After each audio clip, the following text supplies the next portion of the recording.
Assalamualaikum warahmatullahi wabarakatuh. Perkenalkan, nama saya Maulana Azzi Nugroho dengan NIM 1520111313054 dari Prodi Dedikasi Sistem Informasi Fakultas Vokasi Universitas Airlangga. Di sini saya akan menjelaskan tentang transport layer dalam modul 9 dari NetAcad.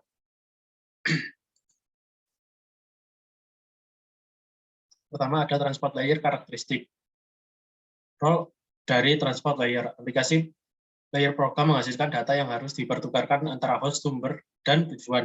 Transport layer bertanggung jawab untuk mengkomunikasikan data logis antara aplikasi yang berjalan pada host yang berbeda. Ini mungkin termasuk layanan seperti membuat sesi sementara antara dua host dan transmisi informasi yang andal untuk satu aplikasi. Lapisan transport tidak memiliki pengetahuan tentang jenis host, tujuan, jenis media yang harus dilalui data, jalur yang diambil oleh data, kemacetan pada tautan atau ukuran jaringan. Lapisan transport mencakup dua protokol, yaitu protokol transmisi atau TCP dan protokol datagram atau UDP. Transport layer memiliki beberapa tanggung jawab, diantaranya yaitu tracking individual conversation, segmenting data in assembling segments, add header protocol, identifying the application, conversation, multiplexing. Transport layer protokol. IP hanya berkaitan dengan struktur, pengalamatan, dan perutaian data. IP tidak menentukan bagaimana pengiriman atau pengangkutan paket terjadi. Protokol layer transport menentukan cara mentransfer paket antar host dan bertanggung jawab untuk mengelola persyaratan keandalan percakapan lapisan transport, termasuk protokol TCP dan UDP. Aplikasi yang berbeda memiliki persyaratan dan keandalan transport yang berbeda. Oleh karena itu, TCP/IP menyediakan dua protokol layer transport, seperti yang ditunjukkan pada gambar berikut. Transport Transmission Control Protocol atau TCP. Transport TCP analog dengan pengiriman paket yang dilacak dari sumber ke tujuan. Jika pesanan pengiriman dipecah menjadi beberapa paket, pelanggan dapat memeriksa secara online untuk melihat urutan pengiriman. TCP menyediakan keandalan dan kontrol aliran menggunakan operasi dasar ini, yaitu jumlah dan lacak segmen data yang dikirimkan ke host tertentu dari aplikasi tertentu. Akui data yang diterima, mengirim ulang data yang tidak diketahui setelah jangka waktu tertentu, data urutan yang mungkin tiba dalam urutan yang salah. Kiriman data dengan kecepatan dan efisien yang dapat diterima oleh penerima. Untuk menjaga status percakapan dan melacak informasi, TCP pertama-tama harus membuat koneksi antara pengirim dan penerima. Inilah sebabnya mengapa TCP dikenal sebagai protokol berorientasi koneksi. Di sini ada header TCP, yaitu sebagai berikut. Segmen TCP menambahkan 20 byte, yaitu 160 bit overhead saat merangkum data layer aplikasi, seperti pada gambar berikut. Selanjutnya ada User Datagram Protocol atau UDP. UDP adalah protokol layer transport yang lebih sederhana daripada TCP. Tidak memberikan keandalan dan kontrol aliran, yang berarti membutuhkan lebih sedikit bidang header, karena proses UDP pengirim dan penerima tidak harus mengelola keandalan dan kontrol aliran. Ini berarti datagram UDP dapat diproses lebih cepat daripada segmen TCP. UDP menyediakan fungsi dasar untuk mengirimkan datagram antara aplikasi yang sesuai dengan sedikit overhead dan pengecekan data. Selanjutnya ada header UDP, yaitu sebagai berikut. Header UDP jauh lebih sederhana daripada header TCP karena hanya memiliki 4 bidang dan membutuhkan 8 byte atau 64 bit. Kemudian ada socket pairs, port, sumber, dan tujuan ditempatkan di dalam segmen. Segmen tersebut kemudian dienkapsulasi dalam IP paket IP. Paket IP berisi alamat IP sumber dan tujuan, kombinasi alamat IP sumber dan nomor port sumber, atau alamat IP tujuan dan nomor port tujuan dikenal sebagai soket. Selanjutnya ada Transport Layer Session Establishment. TCP Server Process. Setiap proses aplikasi yang berjalan di server dikonfigurasikan untuk menggunakan nomor port. Nomor port ditetapkan secara otomatis atau dikonfigurasikan secara manual oleh administrator sistem. Secara individu tidak dapat memiliki dua layanan yang ditetapkan ke nomor port yang sama.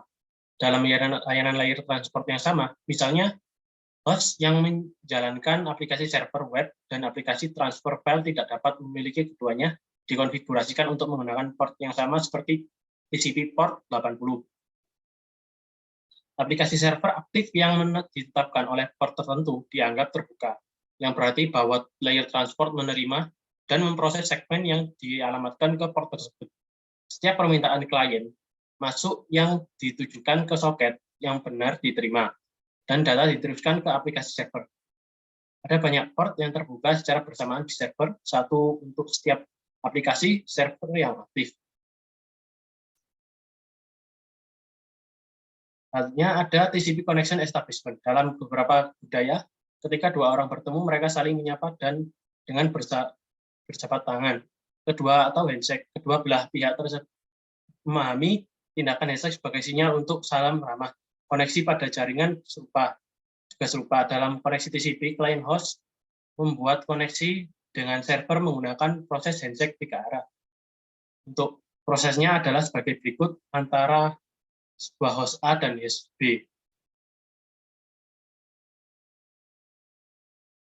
Selanjutnya ada session termination. Untuk menentukan koneksi, flag, control finish, atau pin harus diatur di header segmen. Untuk mengakhiri setiap sesi TCP, satu arah, handshake 2 arah, yang terdiri dari segmen pin dengan segmen pengakuan atau SIK digunakan. Oleh karena itu, untuk mengakhiri satu percakapan yang didukung oleh TCP, diperlukan 4 pertukaran untuk mengakhiri kedua sesi. Baik klien atau server dapat memulai penghentian. Untuk ilustrasinya adalah sebagai berikut antara host A dan host B. Selanjutnya ada TCP three-way handshake analysis. Untuk membuat koneksi, host melakukan handshake three-way handshake atau handshake 3 arah seperti yang ditunjukkan pada gambar. Bit control di header TCP menunjukkan kemajuan status koneksi. Berikut adalah fungsi dari three-way handshake, yaitu pertama menetapkan bahwa perangkat tujuan hadir di jaringan, memverifikasi bahwa perangkat tujuan memiliki layanan aktif dan menerima permintaan pada nomor tujuan yang ingin digunakan oleh klien yang memulai, mengonfirmasikan perangkat tujuan bahwa klien sumber bermaksud untuk membuat sesi komunikasi pada nomor port tersebut. Setelah komunikasi selesai, sesi ditutup dan diakhiri dan koneksi diakhiri. Mekanisme koleksi dan sesi memungkinkan fungsi keandalan TCP. Selanjutnya ada transport layer reliability.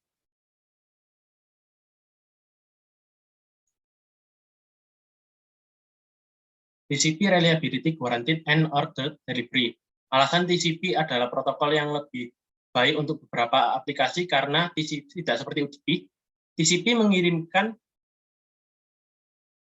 ulang paket yang dijatuhkan dan paket nomor untuk menunjukkan urutan yang benar sebelum pengiriman.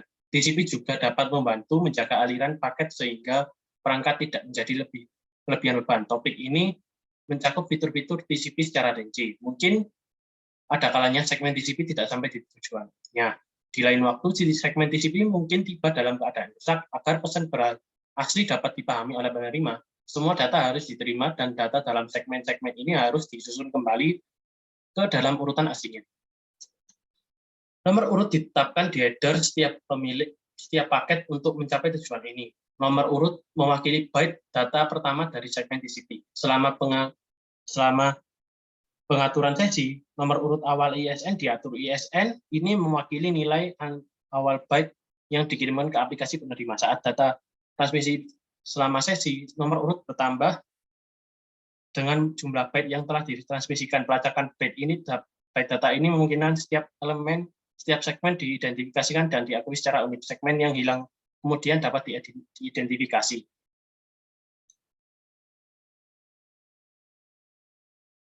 ISN dimulai dari 1, tetapi secara efektif merupakan nomor acak. Ini untuk mencegah jenis serangan berbahaya tertentu. Untuk mempermudah, kita menggunakan ISN 1 untuk contoh dalam ini.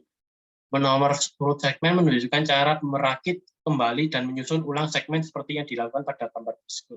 Proses TCP, penerima menempatkan data dari segmen ke buffer penerima. Segmen kemudian ditempatkan dalam urutan-urutan yang tepat diteruskan ke layar aplikasi saat dipesan kembali. Setiap segmen yang datang dengan nomor urut yang rusak ditahan untuk proses nanti. Kemudian ketika segmen dengan byte yang hilang tiba, segmen ini diproses secara berurutan. Selanjutnya adalah reliability, data loss, and transmission. Tidak peduli seberapa baik jaringan dirancang, ketika kehilangan data terkadang terjadi. TCP menyediakan metode untuk mengelola kerugian segmen ini. Di antaranya adalah mekanisme untuk mengirim ulang segmen untuk data yang tidak diakui. Sequence dan acknowledgement digunakan bersama untuk mengkonfirmasikan penerimaan byte data yang terkandung dalam segmen yang ditransmisikan. Nomor sequence mengidentifikasikan byte pertama dalam penerimaan segmen yang ditransmisikan. TCP menggunakan nomor acknowledgement untuk dikirim kembali ke sumber untuk menunjukkan byte berikutnya yang diharapkan oleh penerima. Ini disebut pengakuan harapan. Selanjutnya ada flow control, window size, and acknowledgement. TCP juga menyediakan mekanisme untuk kontrol aliran. Kontrol aliran adalah jumlah data yang dapat diterima dan diproses oleh tujuan dengan andal. Kontrol aliran membantu menjaga keandalan transmisi TCP dengan menyesuaikan laju aliran data antara sumber dengan tujuan untuk sesi tertentu. Untuk mencapai ini, header TCP menyertakan bidang 16 bit yang disebut window size. Untuk gambar tersebut adalah ilustrasinya. Kemudian ada flow control, yaitu maksimum segment size. Pada gambar, sumber mentransmisikan 1460 byte data dalam setiap segmen TCP. Ini biasanya ukuran segmen maksimum MSS yang dapat diterima oleh perangkat tujuan. MSS adalah bagian dari bidang opsi di header TCP yang menentukan jumlah data terbesar dalam byte yang dapat diterima perangkat dalam satu segmen TCP. Ukuran MSS tidak termasuk header TCP. MSS biasanya disertakan selama handshake 3 arah. Selanjutnya, MSS yang umum adalah 1460 byte saat menggunakan IPv4. Sebuah host menentukan nilai bidang MSS-nya dengan mengurangi header IP dan TCP dari unit transmisi maksimum Ethernet atau MTU. Pada MTU, default adalah 1500 byte mengurangi header IPv4 20 byte dan header TCP 20 byte. Ukuran MS default adalah 1460 byte seperti yang ada pada gambar berikut.